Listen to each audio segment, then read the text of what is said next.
शिवम त्यागी, प्रधानमंत्री कह रहे हैं कि मैं आमतौर पर प्रिडिक्ट नहीं करता हूं, लेकिन कल उन्होंने प्रिडिक्शन कर ही दिया। उन्होंने कहा इस बार तो जीत हो ही रही है। वो लिख कर देने को तैयार हैं। प्रधानमंत्री जो कभी प्रिडिक्ट नहीं करते वो प्रिडिक्ट कर रहे हैं। इतने कॉन्फिडेंस की वजह क्या है, या फिर ये ओवर कॉन्फिडेंस है और चुनाव तो ओवर कॉन्फिडेंस के साथ ही एंटर करते हैं लोग? नहीं, ऐसा नहीं है। मैं मानता हूं कि सारे फैक्टर्स को अगर आप देखेंगे तो अपने आप समझेंगे कि जिस तरह की स्थितियां हैं बंगाल में, वहां हालत खराब तो है। अब दीदी माने ना माने, अभी कभी कुछ कह रही हैं कभी कुछ कह रही हैं। आज ही सुबह का एक जो है उनका एक न्यूज़ रिपोर्ट चल रहा था जिसमें कहा गया कि कौन अधिकारी कहां पर है मुझे सब पता है ना, और चुनाव बाद सबका क्या होगा ये देश जान रहा है। क्यों इतनी धमकी दे रहे हो भाई?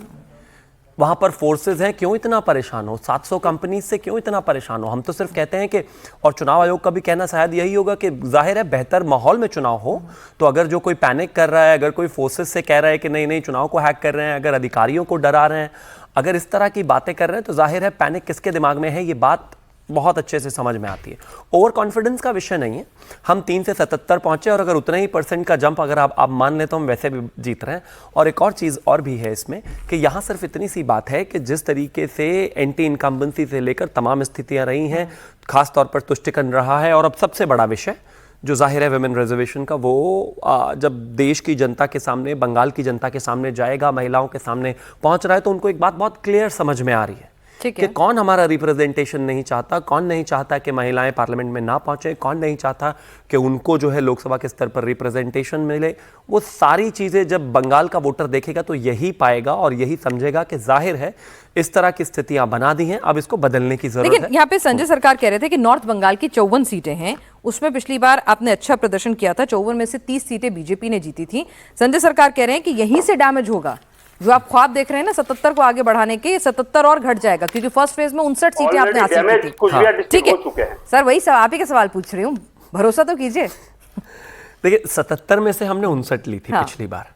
इस बार नतीजे जो हैं और भी ज्यादा चौंकाने वाले होंगे। मैं कहता हूं कि 65 से अबव अगर हम वहां ना लेकर आए फर्स्ट फेज में तो बताना। दूसरा एक और भी विषय है, मैं नॉर्थ साउथ, आप क्या कह रहे हैं 152 में से कितनी लेकर आएंगे आप? हम इस बार 152 में से, वैसे तो प्रेडिक्शन मैं भी नहीं करता, लेकिन इतना जरूर है कि कहीं ना कहीं जो स्थितियां जो ग्राउंड पर दिखाई दे रहा है, जो माहौल और जो पैनिक और जो स्थितियां दिखाई दे रही है, उसको देखते हुए भारतीय जनता पार्टी अप्रॉक्सीमेटली 120 से ऊपर ही ऊपर सीटें लेकर 152 में से। हाँ, इसके अलावा खासतौर पर अगर मैं बात करूं तो जिस तरह की स्थितियां बंगाल में वैसे भी बनी हुई हैं, आप भीड़ देखें, आप लोग देखें, आप रैली देखें, आप सर्च देखें, आप मुद्दे देखें, और खासतौर पर पिछले कुछ समय से ऐसा बंगाल में हुआ भी है, चाहे वो आरजीकर का विषय रहा हो, चाहे उससे पहले संदेश खाली का विषय रहा हो, चाहे उनको लेकर ममता बनर्जी का एक स्टैंड रहा हो, वो हमेशा डाइल्यूटेड स्टैंड रहा है। चाहे खासतौर पर अगर हम बात करें तो तमाम त्योहारों को लेकर एक विषय बना कि ऐसा ही क्यों है कि हिंदुओं को ही सफर करना पड़ता है। ऐसी बहुत सारी चीजें हैं चुनाव में जो आने वाले समय में सामने दिखाई भी देंगी, और उससे भी इंपॉर्टेंट यह है कि जो टीएमसी है उसका पैनिक बताता है कि स्थिति भयावह तो है। तो टीएमसी पैनिक मोड में है, नर्वस है, या फिर साइलेंटली काम कर रही है कि ठीक है बीजेपी को आप ओवर कॉन्फिडेंट मोड में जाने दीजिए, हम साइलेंटली काम करेंगे? संजय सरकार जी आपके पास आ रही हूं, चुनाव विश्लेषक से भी बात कर लेते हैं। ये 120 कह रहे हैं, आप कह रहे हैं कि नहीं, जब नतीजे आएंगे, पहले से आ चुके हैं 225 आप लेकर आएंगे।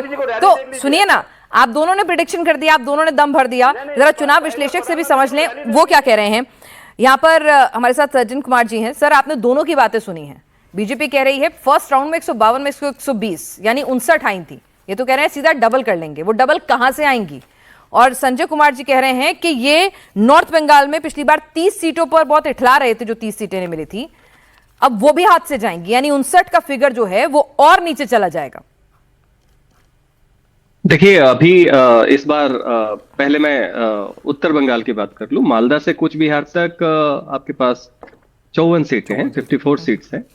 उधर बीजेपी का संगठन दक्षिण बंगाल की तुलना में काफी मजबूत है, और दूसरा उधर आप देखें कि बीजेपी का पब्लिक सेंटिमेंट भी वो दक्षिण के बहुत सारे भागों की तुलना में अच्छा है। कूच बिहार की बात जो कर रहे हैं संजय सरकार जी, उसमें आंशिक सच है, लेकिन वो पूर्णतः सच नहीं है, क्योंकि वहां पे डेमोग्राफिकली जो है माइनॉरिटी कम्युनिटी है जिनका टीएमसी की तरफ गोलबंदी है। तो उस तरीके से डेमोग्राफिकली कूच बिहार में उनका प्रदर्शन थोड़ा ठीक रह सकता है, लेकिन उसके बाद आप अलीपुरद्वार, जलपाईगुड़ी और दार्जिलिंग, इन 3 जिलों में चले जाएं, फिर उत्तर दिनाजपुर छोड़ दीजिए, दक्षिण दिनाजपुर और दक्षिण मालदा, इन सब जगह बीजेपी की स्थिति पिछले चुनाव में जो थी उससे अच्छी होगी।